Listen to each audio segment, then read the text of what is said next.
औज़ुबिल्लाहिमिनश्शैतानिर्रजीम बिस्मिल्लाहिर्रहमानिर्रहीम। अस्सलाम वालेकुम नाज़रीन, मैं हूं आपका मेज़बान चौधरी शहबाज राई और आप देख रहे हैं प्रोग्राम अवाम से हुकाम तक। नाज़रीन, आज के प्रोग्राम में हम बात करेंगे एक ऐसे सानिया की जिसने पूरे पाकिस्तान पंजाब पे दिल दहला दिया है। और अगर बात की जाए तो 14 ऐसे खानदान हैं जिन पे कयामत बर्पा हो गई है। सानिया, काना, 14 मासूम जाने चली जाती हैं और इंतजामिया कहाँ है, किसका कसूर है, ये भी जांचने की कोशिश करेंगे। यहाँ पर कौन जिम्मेदार है, ये बात नहीं करेंगे। हम ये जांचने की कोशिश करेंगे कि इसमें इंतजामिया, सिविल सोसाइटी और हुकूमत का क्या रोल था और क्या रोल होना चाहिए था। इसके साथ साथ बात करेंगे पंजाब हुकूमत जो आए रोज कोई नया प्रोजेक्ट पेश करती है, उसके साथ साथ रोज एक नया कानून भी लाने की कोशिश की जाती है। ऐसे कानून नाज़रीन, आज से पहले जब कोई कानून या कोई भी तरमीम की जाती थी तो उसमें देखा जाता था सिर्फ अपोजिशन को ही तहफुजात होते थे और अपोजिशन ही बेंचों पर एहतजाज करती नजर आती थी। मगर ऐसे कानून हुकूमत पंजाब की तरफ से सामने देखने में आ रहे हैं, सुनने में आ रहे हैं कि जिनको उनके अपने ही मेंबरान, यहां तक के स्पीकर पंजाब असम्बली मलक अहमद खान को भी तहफुजात हैं और उन्होंने ये भी कहा है कि ये अंग्रेज का कानून है, ये अब लागू नहीं हो सकता। इसके जो है आजादी, शहरियों की जो आजादी है उस पर कदगन लगाया जाएगा। ये अल्फाज थे मलक मोहम्मद अहमद खान साहब के। इसके साथ बात करेंगे कि जिस तरह पंजाब में बात की कि रोज एक नया कानून, रोज एक नया प्रोजेक्ट और रोज ही एक नया टैक्स भी लगाया जाता है। हुकूमत पंजाब की तरफ से नाजरीन एक नया टैक्स है इंफ्रास्ट्रक्चर डेवलपमेंट सीज, जो कि नाफिज किया जा रहा है। बल्कि जराए का यह भी कहना है कि नोटिफिकेशन चंद दिनों तक हो जाएगा और यह कानून जो है नाफिजुल अमल बना दिया जाएगा। ये टैक्स लगेगा किस पे और लगाया कितना जाएगा? ये टैक्स लगेगा 0.90%, 0.90%। ये टैक्स लगेगा दरामदगी पर, बरामदगी पर और तैयारशुदा जो माल होगा उस पर भी और खाम माल पर भी। और हैरानगी की बात यह है कि जहां पर रोज इतने टैक्स लगाए जाते हैं, फिर इस टैक्स की क्या जरूरत है? ऑलरेडी अगर हम आपको बताते चलें कि पंजाब हुकूमत इसी टैक्स के मद में सालाना 9 से 10 अरब रुपए का रेवेन्यू टैक्स इकट्ठा करती है, मगर सिंध को देखा देखी सिंध इसी टैक्स पे सालाना 190 से 200 अरब रुपया जो है वो इकट्ठा करता है। तो पंजाब हुकूमत ने जो 0.90% जो टैक्स लगाया है, इससे पंजाब हुकूमत जो सालाना 200 अरब रुपए से भी ज्यादा टैक्स इकट्ठा करेगी। और जो इसके साथ साथ कारोबारी हल्के हैं, उनका यह कहना है, उनका यह मौकफ है कि जो टैक्स लगाए जाते हैं ना, वो सनतकार या दुकानदार नहीं पे करता। वो जितने भी इस पे माल पे अखराजात आते हैं, एक्सपेंस आते हैं, उसको एंड यूजर ग्राहक को देना पड़ता है। जितने भी टैक्स लगाए जाते हैं, इसका आखिर पे सारे का सारा जो बोझ है वो अवाम के ऊपर डाला जाता है। इस पे बात करेंगे कि रोज एक नया टैक्स, रोज एक नया प्रोजेक्ट, रोज एक नया कानून, इसकी क्या वजह है, क्या जरूरत है इसकी। इसके साथ साथ बात करेंगे जहां पर रोज नया प्रोजेक्ट लॉन्च किया जाता है, नए नए टैक्सेस लगाए जाते हैं। उसके साथ साथ हुकूमत ने तो अखीर कर दी है कर्जे लेने की, टैक्स लगाने की। अवाम को लगता है ऐसे है कि दीवार के साथ लगाने की ठान ली है हुकूमत ने। इटली से आप हुकूमत जो है 2 करोड़ यूरो का कर्ज लेती है। इटली जो कि खुद लोगों से कर्ज लेता है, वहां पर जाके आपने कशकोल आगे उनके रखा है कि हमें इमदाद करें हमारी। और नाज़रीन, आप जान के हैरान और परेशान हो जाएंगे, ये 2 करोड़ जो यूरो है, ये पाकिस्तानी 6 अरब रुपया बनता है, 6.3 अरब रुपया। और अगर बजट की ही बात की जाए तो बजट में पंजाब हुकूमत ने, अगर बात की जाए सिर्फ पंजाब हुकूमत की, तो इसने एसी और डीसी के ऑफिसेज और घर के लिए रेनोवेशन के लिए 6.91 अरब रुपए रखा था। आपने कर्ज ले लेके अशरफिया को नवाजना है, आपने कर्ज ले लेके अपनी मरात लेनी है, आपने कर्ज ले लेकर अवाम पर टैक्स लगा लगाकर आप खुद इजाशियां करना चाहते हैं, खुद के लिए आसानियां पैदा करना चाहते हैं। और ये जो 6.3 अरब रुपया जो टैक्स लिया जा रहा है ना कर्जा इटली से, वो किसानों के नाम पे लिया जा रहा है कि हम किसानों को रिलीफ देंगे। भाई, किसानों को रिलीफ मिले या ना मिले, लेकिन ये वापस किसानों नहीं करना है, क्योंकि आपके नाम पे लिया जा रहा है। वो चाहे आपसे टैक्स की मद में लिया जाए, चाहे आपकी जो सब्सिडी दी जाती है उस पे कट लगा के दिया जाए, ये वापस सूद समेत वापस ये किसानों ने करना है। इस पे बात करेंगे। इसके साथ बात करेंगे 27 जुलाई आजाद कश्मीर में इलेक्शन होने जा रहे हैं और पाकिस्तान पीपल्स पार्टी JUIF उसमें इत्तेहादी बन चुके हैं। इस पे जानने की कोशिश करेंगे जो वफाक के इत्तेहादी हैं, पाकिस्तान मुस्लिम लीग नून और पाकिस्तान पीपल्स पार्टी, वो ना GB में इत्तेहाद बना सके और ना आजाद कश्मीर में इत्तेहादी नजर आए, इसकी क्या वजह है, इस पे बात करेंगे। और साबका वजीर आजम आजाद कश्मीर सरदार तनवीर इलियास ने पाकिस्तान पीपल्स पार्टी से रिजाइन भी कर दिया है।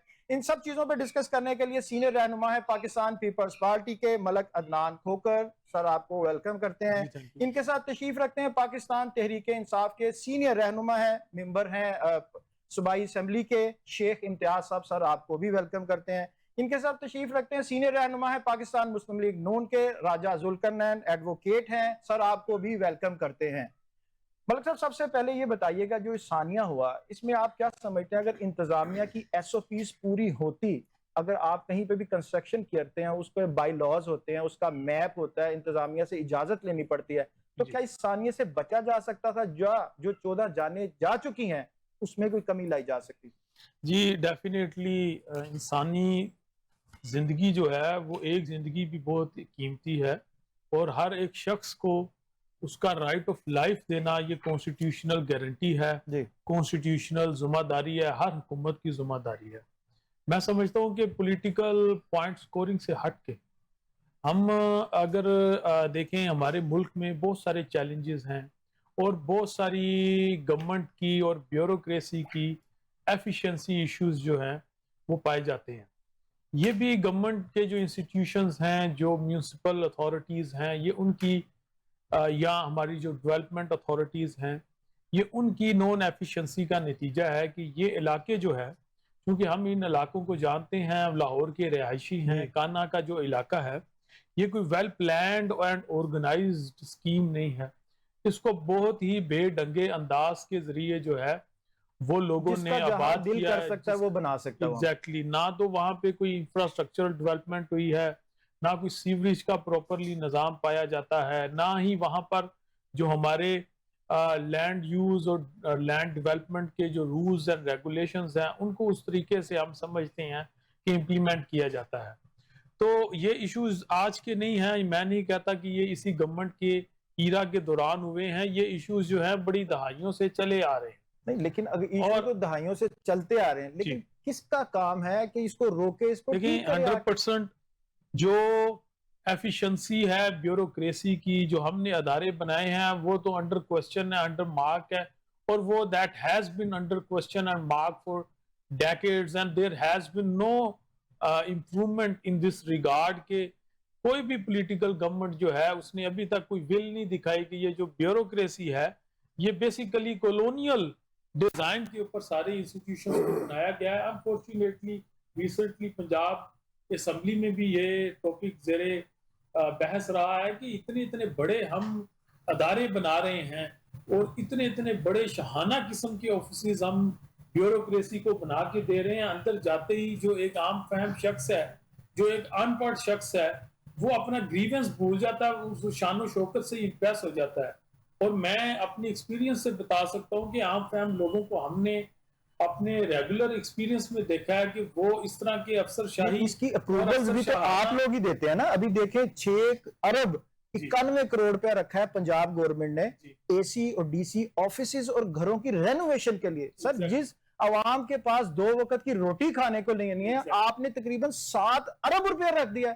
यही क्वेश्चन है, यही एक अनफॉर्चुनेट रियलिटी है।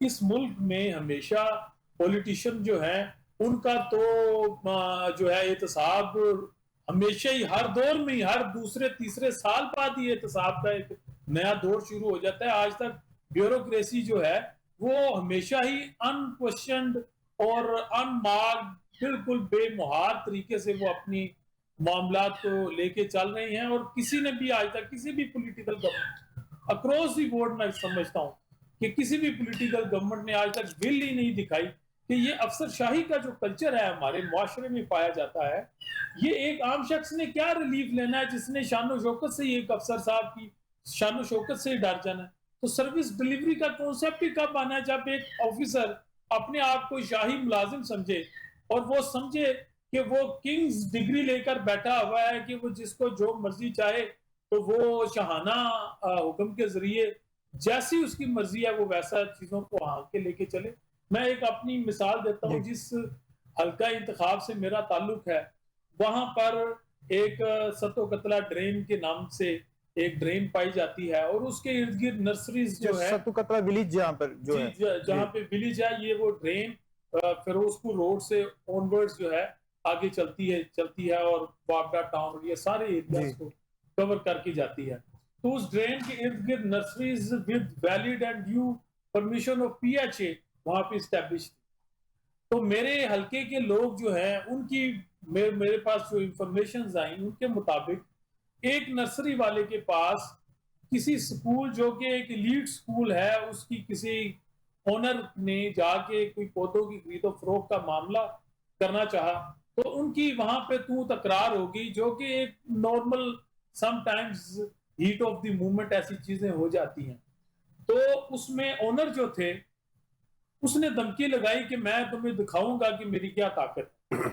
उस ताकत की लड़ाई में वहां पर नेक्स्ट डे ही, जबकि ऑलरेडी परमिशंस जो थी वो इन प्लेस थी, स्टिल वैलिड थी, वो कॉन्ट्रैक्चुअल पीरियड कंटिन्यू था, इसके बावजूद वहां पे जितनी नर्सरीज थी उनको वहां से बिल्कुल गुंडागर्दी के अंदाज से हटाया गया। और हटाने के बाद कहा गया कि जी यहाँ पर हम डेवलपमेंट और इंप्रूवमेंट लेके आ रहे हैं, यहाँ पे हम ग्रीनरी लेके आ रहे हैं, इस तरह की चीजें दी। और कुछ सेगमेंट जो कि वो इसी एलीट स्कूल के इर्द गिर्द का था वहां पे उन्होंने डेवलपमेंट कर दी। बाकी सारी नर्सरीज जिनको उखाड़ा पिछाड़ा था वो एरिया आज भी वहां का वहां और वैसा का वैसा खड़ा है। ये यानी कि वो कुछ भी करना चाहे कर सकते हैं जी, वो कुछ भी चाहे ब्यूरोक्रेसी कर सकती है। ये रौनियत और फिरौनियत है कि आपको जो लोग गुरबा हैं जिन्होंने बड़ी मेहनत से अपनी नर्सरीज इस्टेब्लिश की है, और हम जानते हैं कि नर्सरी तो आप आवाज उठाए ना, आप इत्तेहादी हैं, उन्हें बताएं ये चीजें। बिल्कुल हमने आवाज उठाई है और हर तरीके से पूरे तरीके से आवाज उठाई है। और आगे की कुछ नर्सरीज में सम हो, कुछ नर्सरीज बची भी, लेकिन जो मलिक साहब आप खुद टिकट होल्डर हैं, आप वकील हैं, आपकी बरादरी उधर पाकिस्तान तहरीक इंसाफ से भी है, पाकिस्तान मुस्लिम लीग नून से भी। अगर आप लोगों का ये हाल है तो फिर एक आम आदमी को तो मैं समझता हूँ उसका तो कोई हाल ही नहीं होगा। ये एग्जैक्टली अभी आपने जिक्र किया इंट्रो के दौरान कि किस तरह के हार्ड स्टेट कॉलोनियल लॉज इस मुल्क में री इंट्रोड्यूस किए जा रहे हैं, जो कि शायद सन 1857 की जंग आजादी के बाद जो है यहाँ की अवाम और रियाया को कंट्रोल करने के लिए बनाए गए थे। ये उनसे भी हार्ड। मैं इस पे दोबारा आपकी तरफ आता हूँ। शेख साहब आप मुझे सबसे पहले ये बताइएगा, आपको तो ये जवाब मिल गया, जहाज का जवाब मिल गया आपको। बड़ी अच्छी आप मिल गया जी। तो आप नहीं समझते कि वो गरूर और तकब्बर वाला जवाब था? सर ये गुरूर और तकब्बर नीचे से शुरू हुआ है। अब ये इनके अदारों में भी गुरूर और तकब्बर है। जैसे आपने कहा कि बच्चे शहीद हुए, मेरे लिए तो शहीद ही हैं। पहले तो इनके लिए अल्लाह ताला इनके माँ बाप को सब्र जमील दे, और कुछ बच्चे अभी हॉस्पिटल में हैं, या अल्लाह ताला उनको शफा दे और फर्दर कोई कैजुअलिटी ना हो, हम इसके लिए दुआ करते हैं। जवाब तो मुझे मिल गया। मैं यही ऐसे जवाब की एक्सपेक्टेशन कर रहा था, क्योंकि जो फिरौनियत उनके में होती है, वो जिस तरह से वो बिल्डोज करते हैं और जिस तरह से अपोजिशन बिल्कुल कोई चीज़ समझते नहीं है। लेकिन मुझे जो तकलीफ हुई ना कि जब उसने जवाब दिया और उसके पीछे उनके एमपीएस ने क्लैपिंग मारी, तालियां मारियां, डिप्टी स्पीकर बैठा हुआ था, उसने जो कहका लगाया, मुझे उसकी तकलीफ ज्यादा हुई है। मैं एक्सपेक्ट कर रहा था, समझते हैं कि हम जो भी करेंगे हमें कोई पूछने वाला नहीं। कहा कि हम कानून से बालातर हैं, कीता जो करना है हो कर सकते हैं। कहा जी अवाम हमारे क्या कहते हैं ठुड्डे पे, अवाम हमारे ठुड्डे पे। इसका अगर ट्रांसलेट करें ना कि अवाम का पैसा है, हम खाएंगे, जो मर्जी करेंगे, अवाम हमारी ठोकर पे है, जाओ जो कर लेंगे वो करना है। तो बहुत ज्यादा मुझे तकलीफ, क्योंकि ये इनकी जो रौनियत बनी हुई है, जैसे पुलिस और ये जिस तरह के कानून ला रहे हैं, यकीन करें कि पंजाब असम्बली में पाकिस्तान की तारीख में ऐसे ऐसे कवानीन आए कि जो खुद इनके जो बंदे हैं वो मजाक उड़ा रहे होते हैं। फॉर एग्जाम्पल इस कानून पे जो कानून है, इस पे आप अगर शोर ना बजाते, मैं इस पे आपको अप्रिशिएट भी करता हूँ। आपने वहां पे आवाज उठाई, अगर ना उठाते स्पीकर साहब के कानों तक ये बात ना पहुंचती, हालांकि उनको भी लाइलम रखा गया। सर मैं आपको बताऊं कि हम तो कमेटियों में भी नहीं जाते, जी इनके अपने लोगों ने जिनमें थोड़ा बहुत जमीर जिंदा है वो कर कुछ नहीं सकते, कमेटियों में पास उन्होंने कर दिया, लेकिन फोन करके कहा यार ये हम काम बेबस होने हैं, लगा, आपकी मर्जी है। ये वो मुखबरी करके ना वो हमें बताया, क्योंकि हमारे बाला बाला ये सारा कुछ वो कर रहे तो थे। इसमें आप लोगों की गलती देखें, अवाम के जो भी तहफुजात होते हैं वो अपोजिशन ने जाके वहां पे प्रेजेंट करने होते हैं। आप लोग कभी वॉकआउट करते देखें, इस पे अगर आप आवाज ना उठाते, चाहे आपको मुखबरी हुई है, आप भी कहते ठीक है होता है तो हो जाए, हमें क्या, आप तो वैसे ही दीवार के साथ लगे हुए हैं, तो चलो साढ़े ना तो हो रही है, वाम ना भी होवे, तो ये कानून पास हो जाता। तो आप नहीं समझते कि हर दूसरे बंदे को, ये जिसको चाहते उसको दहशतगर्द करार देते, जिसको चाहते ये इंतशारी करार दे देते। नहीं, अभी ये कानून जो है स्टैंडिंग कमेटी से वापस हमारे पास आना जी था, जी वो बिल्कुल आना था, जी आके फिर वहां पे डिबेट होनी थी, हमारी अमेंडमेंट जमा होनी थी, फिर हमने उसको रोकना था, हर तरीके से रोकना जी। था जिस तरह, लेकिन बिल्डोज करते हैं ना, ये करते हैं। लेकिन अल्लाह का शुक्र है कि ये ऐसा एक कानून है कि जो जिस बंदे ने पेश किया, राजा साहब जो है, रांझा साहब के जी राजा, वो भी मुकर गए कि ये मैंने नहीं किया, वजीर आला साहिबा भी मुकर गई, स्पीकर साहब भी मुकर गए, और जिनसे पूछो वो सारे, यानी ऐसा कानून वो इन्होंने जब से ये 26वीं 27वीं तरमीम लाए ना, जी। तो इनको जिस तरह को छपा छपाया आता है वो आगे वो पेश कर देते हैं। तो देखिए, पढ़ने आप की भी पढ़ने की इजाजत नहीं है। पढ़ने की भी इजाजत नहीं है।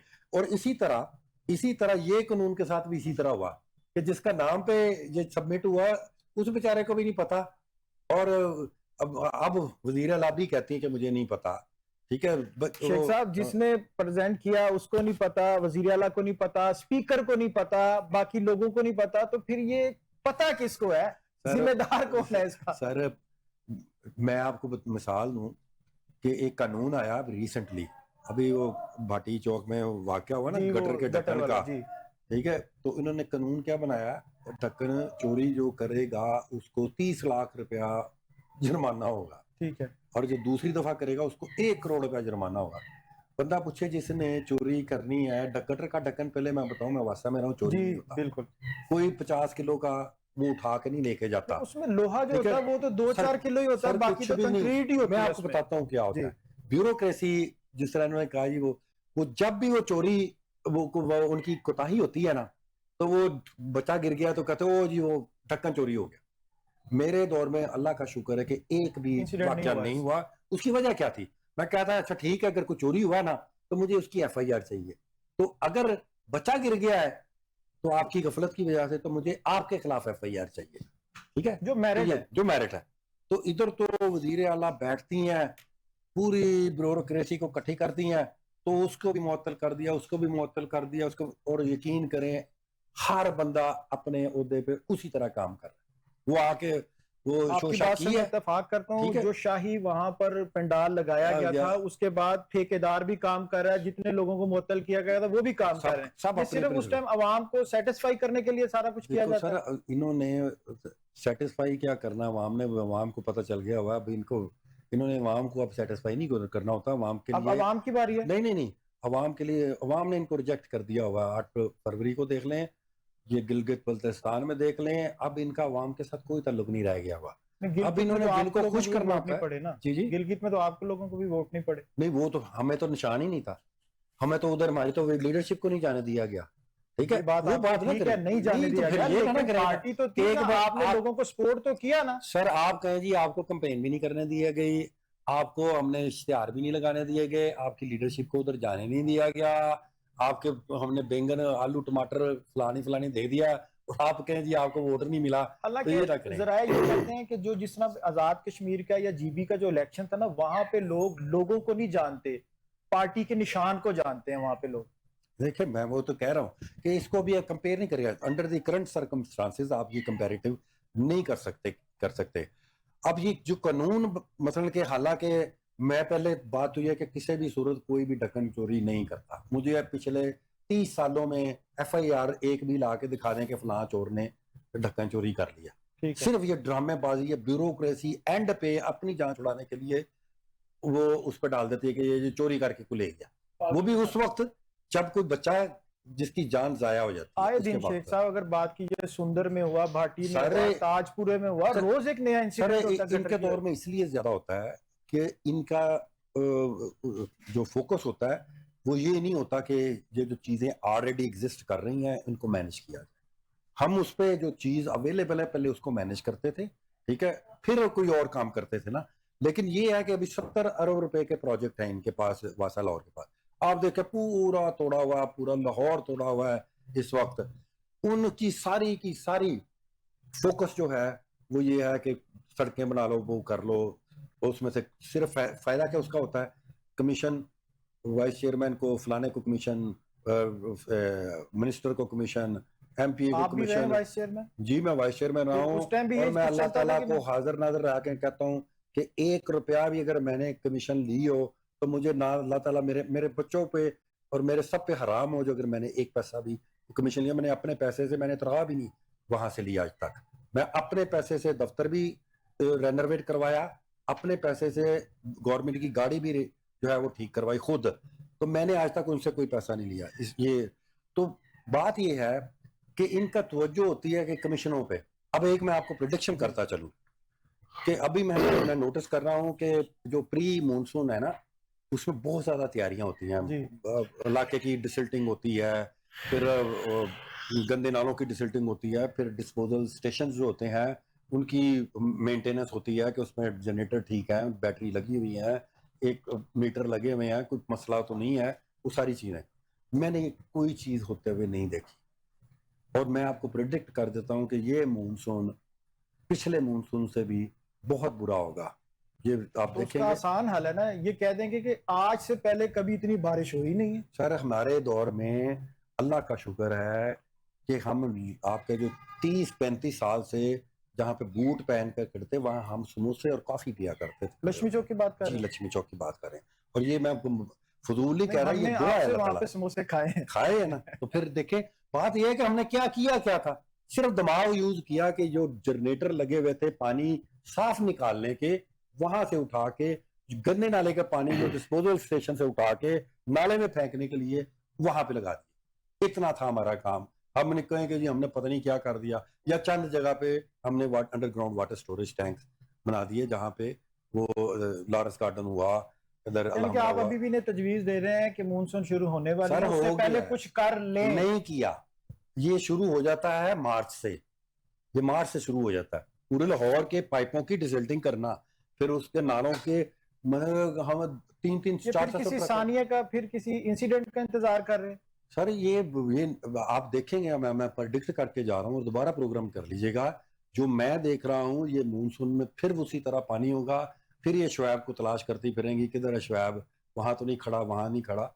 इस ड्रामेबाजी से निकल आए, काम करें, काम करेंगे खुद। आपको हमने अंडरग्राउंड वाटर स्टोरेज टैंक बनाए ना, ये लेके उसी को चल रहे हैं, वही प्रोजेक्ट आके लेके चल रहे हैं। टोटली मुकम्मल नहीं कर सके। नहीं वही लेके चल रहे हैं ना। हमने हाउसिंग के प्रोजेक्ट किए, ये हाउसिंग को भी लेके चल रहे हैं। हमने किसान कार्ड किए, वही लेके चल रहे हैं। अच्छी बात है, रखे, लेकिन ये है कि अपना नाम करना, नाम नाम नाम नाम, मेरा नाम हो जाए, नोटा दिन मेरी फोटो लग जाए, इससे निकल आए। और जब आप एक्चुअली काम करेंगे तो फिर आपको कभी अपना नाम लगाने की जरूरत नहीं, लोगों के दिलों में लिखा जाएगा। आपकी तरफ राजा साहब ये बताइएगा, सानिया से पहले वो जो कानून असेंबली में पेश किए जा रहे हैं, जिसको बिल को पास करवाने की कोशिश की जा रही, आप क्या समझते हैं कि ये आम शहरियों के साथ ज्यादती होगी कि उनके हकूक के बिल हैं?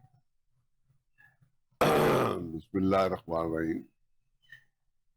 सबसे पहले तो मैं दुख हुआ कि शेख साहब हमारे एक पार्लियामेंटेरियन है जी। ये इनकी जिम्मेदारी है कि अगर ये एमपीए एक भी है तो वहां पर इनको कमेटियों में बैठना चाहिए। बिल्कुल ऐसी है। देखिए बात ये है, वहां पे अवाम की बात फिर ही की जा सकती है। बात ये है कि ये इनकी जिम्मेदारी है। बिल्कुल ऐसी, अपोजिशन का काम ही ये है सिर्फ। और बकायदा तौर पर ये उनकी सारे मामलात एक्सपोज करे। और हजारों ऐसी चीजें हैं, देखिए ये इस पर क्लीन गवर्नमेंट, कोई एक फ्री की गवर्नमेंट नहीं है। यूथ पार्टी बैठी है, सदर साहब चेयरमैन सेनेट, गवर्नर ऑलमोस्ट इनके हैं सारे। अच्छा, यानी गवर्नर केपी के, पंजाब, पुरानी के 1800 गिनाए जा सकते। यानी कि आप कहते हैं कि आधे कसूरवार ये भी है। ये नहीं मैं कह रहा, मैं जो बात कर रहा हूं ना जी, कि ये हमारे जो एमपी बैठे ये भी जिम्मेदार है। बिल्कुल। अपोजिशन तो देखिए आवाम का बात ये है, तहफ्फुज़ तो अपोजिशन ने करना है। अपोजिशन जो है गवर्नमेंट इन शैडो होती है, बिल्कुल ऐसे ही है। कि उनका काम ये है कि मुझे ये बताएं कि ऐसा लॉ जिस पर गवर्नर जो अपना स्पीकर साहब भी बेचारे तड़प गए कि 1919 का जो जलियांवाला में कत्लेआम हुआ था वो रूरल टैक्स पे हुआ था। जी, और वो क्या था? वो यही था कि ब्यूरो के यानी कि वो एक लॉ ला रहे थे कि भाई जिसको चाहे वो इतने साल के लिए नजरबंद कर दे, जिसको चाहे वो मार दे। अब आप लोग वहां बैठे हुए हैं, ये आपकी जिम्मेदारी है कि सीसीडी जो है इतनी पावरफुल ना हो, ब्यूरोक्रेसी इतनी पावरफुल ना हो। किस तरह मुझे बताए, एक ऐसी देसी जो है आपने उसको बादशाह बनाया हुआ। सर तो आप लोगों ने बनाया, आपकी हुकूमत है कि इन्होंने बनाया? मैंने आपको कहा ये कलेक्टिव मामला है। सर ये देखें, मेरी बात, इक़्तिदार पंजाब की अगर बात करें, पंजाब में तो आप है ना, पंजाब में तो उनका गवर्नर है सिर्फ। बात मैं कर रहा हूँ कि देखे, मैं तो इस बात को ये एक वर्कर होने के नाते से मैं समझता हूँ ये काबिले मुजम्मत बात है कि इस तरीके से इतनी आप एक एसी डीसी उसका माइंडसेट ही आपने ऐसा बना दिया है कि वो अपने आप को पब्लिक सर्वेंट समझते ही नहीं है।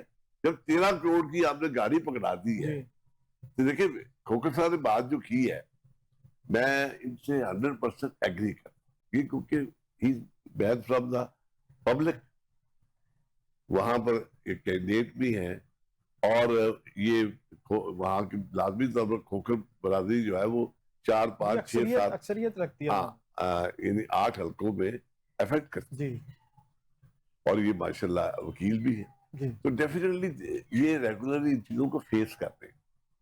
लेकिन बात ये है, हमारे ये दोस्त पीटीआई वाले ये अपना स्टाइल बदले, आप नहीं बदलेंगे? आप नहीं, हम भी बदले। हमें ज्यादा देखिए जिम्मेदारी नून लीग की तो बहुत ज्यादा है, लेकिन मैं कहता हूँ आप भी तो कुछ पूरी कि आपने तो उनको दीवार से लगाया। वो अगर तो आप देखें राजा देखिए, साहब, वो अपने आप से बाहर एक निकलेंगे मिनट, तो किसी के लिए एक कुछ मिनट, करेंगे। एक मिनट, वो तो बेचारे अपने घर नहीं जा सकते टाइम आप पे। एक मिनट देखिए कि स्पीकर साहब जो है यानी वो नून लीग की है, लेकिन नून लीग के अंदर इस मामले में बगावत हुई है कि स्पीकर साहब ने उस एक्ट पर बहुत शदीद रिएक्ट बिल्कुल ऐसे ही है, बिल्कुल अच्छा, ऐसे ही, और ये नजर आ रहा है कि वो लड़ने पे आ बिल्कुल गए। ऐसे ही। मामला यह है कि लड़ाई तो इनकी बनती थी। वो एफर्ट कर तो रहे थे ना, वो इससे ज्यादा क्या कर बात सकते यह हैं? है कि अपोजिशन वालों की भी ड्यूटी है कि ये चीज एक्सपोज वो करनी। इन्हीं की ड्यूटी की। देखिए जब कोई भी बिल आप ये लेके आएंगे, सिर्फ आप तो कोशिश करेंगे कि बात- उसको प्रूफ करवा लिया जाए। बात ये है, डिफेंड इन्होंने करना है। देखिए मेरी बात ये है, जिस मामले में हमें जहां नेशनल इश्यूज आए वहां पूरी कौम को एक होना चाहिए। हम समझते हैं, बल्कि यहाँ पर जो पॉलिटिकल विजन वाले लोग हैं वो समझते हैं कि क्योंकि पाकिस्तान की रियासत जो है इस वक्त दुनिया में बहुत अहम तरीन रियासत में शामिल हो रही है।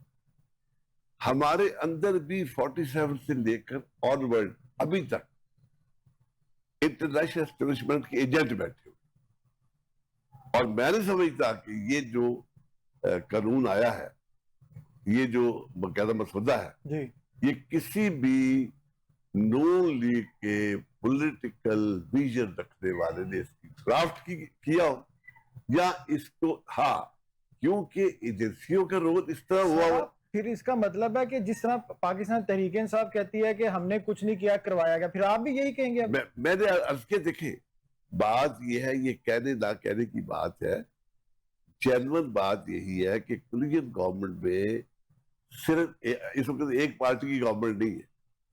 सर पंजाब में तो आपकी है ना, पंजाब की बात कर रहा हूं मैं तो। आपको नजर आ रही है पंजाब में सिर्फ हमारी नहीं है फिर इसमें। अब आप मुझे बताएं मैं समझता हूं कि पंजाब में सिर्फ नून लीग की गवर्नमेंट नहीं है, किसकी है वो? पंजाब में जो है नून लीग के साथ जो एस्टेब्लिशमेंट है वो भी शेयर कर रही है, और उसके साथ पीपल्स पार्टी के लोग जो है वो भी शेयर कर रहे पीपल्स पार्टी तो कहीं नहीं है हैं। सर। बिल्कुल बिल्कुल, देखिए जी, जो इसमें पहली बात की है ये उससे आप लोग ये जो लॉ इत्तेफाक है नहीं ना, करते।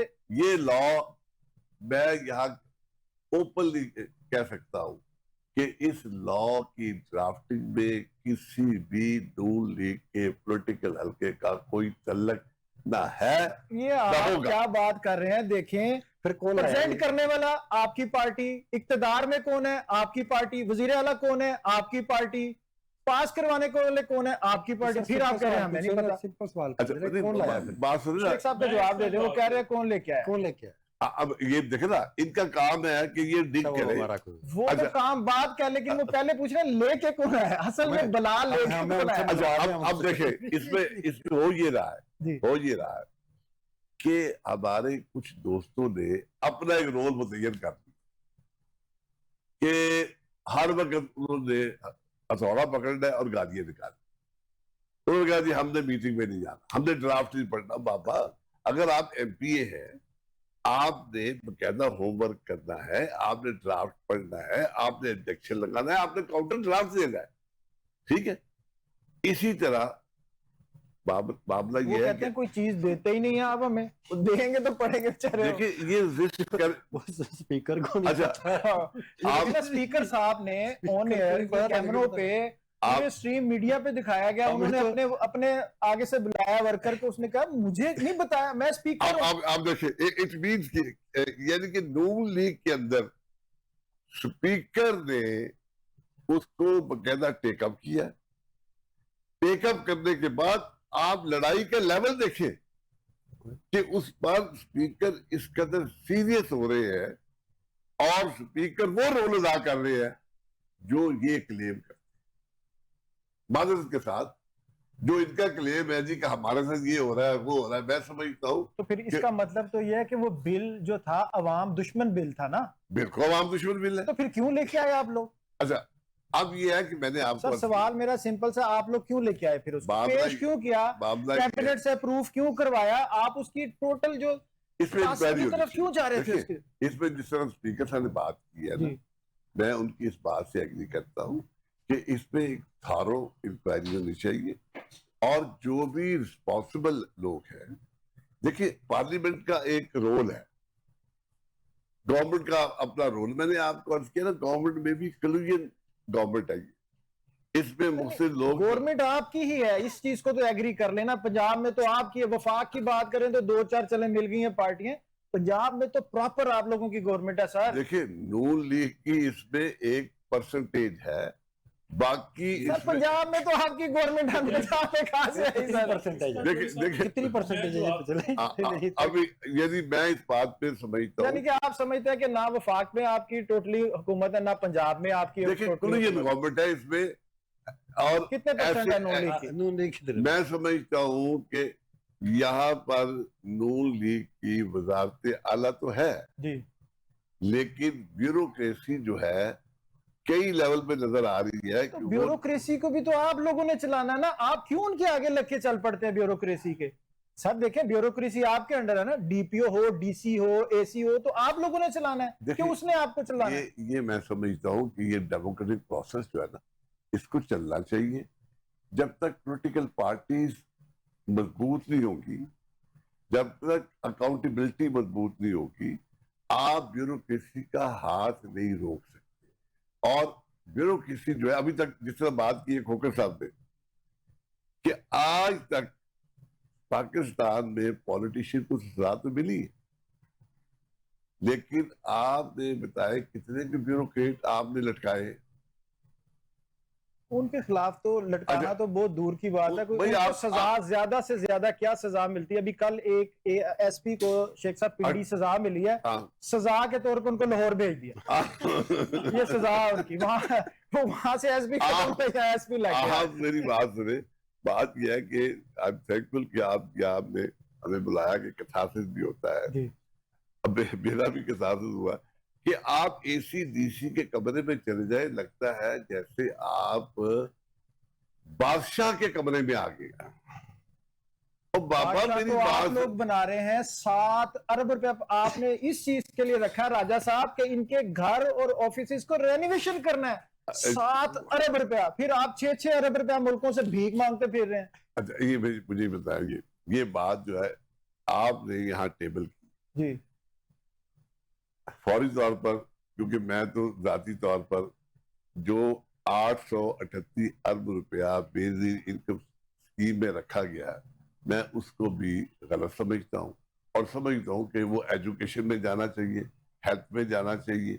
और लोग यानी कि आप लोग तो इनके हेल्थ कार्ड को भी बुरा समझते हैं कि जो कि एक गरीब बंदे के पास कम से कम एक वो चीज तो थी कि जब जाता था किसी भी हॉस्पिटल में जाके इलाज करवा, आपने तो वो भी गलत समझते। मैं आपकी तरफ दोबारा आता हूँ, आज टाइम शॉर्ट है। आप ये बताइएगा कि इस कानून के बारे में ये अवाम दुश्मन था और जिस तरह राजा साहब ने कहा कि नून लीग को नहीं पता कहाँ से आया, ये कोई आसमान से आ गया कि जमीन के नीचे से निकल आया, कैसे आया ये? देखिए इस बारे में तो कोई शक नहीं कि ये जो बिल था ये था नहीं, बिल है, क्योंकि ये अभी आप अगस्त में रिफ्यूज नहीं हुआ, जो बिल्कुल नेक्स्ट सेशन आने जा रहा है उसमें डिस्कस किया जाएगा। तो आपने ये जो आपने बिल देखना है, है, देखिए प्रिंसिपल बेनिफिशियरी कौन है? प्रिंसिपल बेनिफिशियरी इसमें वो डीपीओ बन रहा है, डीपीओ डीसी बन रहे, डीसी बन ब्यूरोक्रेसी रहे बन रही। हैं। It mean delegates committee. कि जिनको ये गोली मारने का या लोगों को मारने का बेनिफिट मिल रहा है, जी मैं ये आपका जी, मैं देखिए। दोबारा आता हूँ आपकी हाँ। तरफ।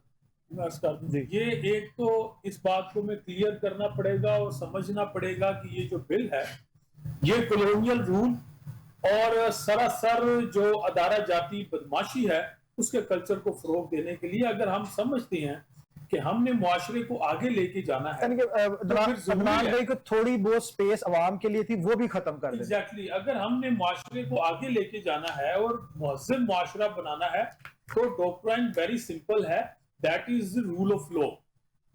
आजकल ये चाह रहा है कि रूल ऑफ लॉ की बजाय doctrine of rule of stick की तरफ हम जा रहे हैं। रूल ऑफ स्टिक के जरिए मुआशरे को हाँक कर, मुआशरे पे जबर करके आप मुआशरे को ठीक या तब्दील नहीं कर सकते। बिलावल साहब ने, चेयरमैन बिलावल साहब ने रिसेंटली असेंबली में तकरीर की है और उन्होंने एक बहुत अच्छा नुक्ता रेस किया कश्मीर को लेकर कि अगर किसी भी इलाके या रीजन में महरूमी पाई जाती है तो अगर हम उसके ऊपर रेगुलेशंस को मजीद स्ट्रिंजेंट और सख्त किए जाएंगे कि हम इनको हाँक कर मुल्क के जो हमारा दायरा-कार है उसमें लेके चलेंगे। इस तरह से ये चीजें मुस्तकबिल में इस तरीके से नहीं चल सकती। आज डिजिटलाइजेशन का दौर है, हर शख्स अपनी राय रखता है, हर शख्स स्टैंड रखता है, इंफॉर्मेशन का फ्लड है। तो आप इस वक्त 1960 या 70 की दिहाई में नहीं रह रहे।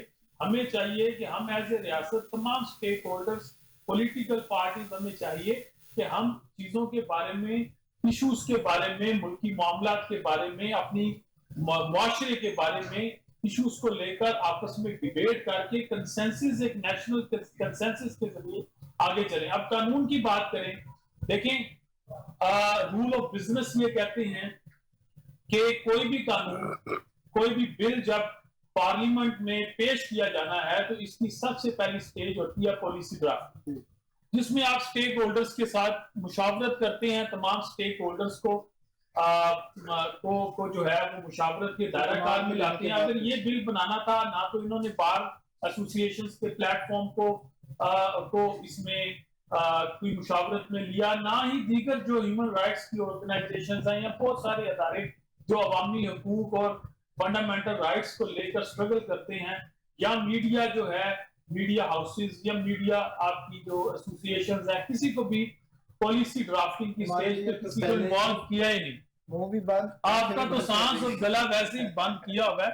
और हम जानते हैं कि इस वक्त आजादी सहाफत को जो चैलेंजेस हैं, ये चैलेंजेस कभी भी दरपेश नहीं थे इतने ज्यादा स्ट्रीजेंट तरीके से। और मैं समझता हूँ कि ये आप जिहाद कर रहे हैं। इज्जत माफ ब्यूरोक्रेसी के एक हमारे सीनियर है तौफीक बख्श साहब, उनके खिलाफ जो लिख दिया, कुछ भी नहीं किसी के खिलाफ लिखा, एनसीसीआई चला गया। तो एनसीसीआई बनाया किसी और मकसद के लिए है, यूज किसी और मकसद के लिए किया जा रहा है। तो बस मैं इस बात को क्विकली कंक्लूड कर दूं कि पॉलिसी ड्राफ्टिंग के बाद इस बिल ने जो है, कोई भी आपकी मिनिस्ट्री इसको ऑन करके प्रेजेंट करती है पार्लियामेंट में, और उस बिल की जो कॉपीज होती हैं each and every member of the parliament जो होता है उसको सर्कुलेट की जाती है फ्रॉम दी असेंबली सेक्रेटरीट, और असेंबली सेक्रेटरीट हम जानते हैं स्पीकर साहब के खुद अंडर है।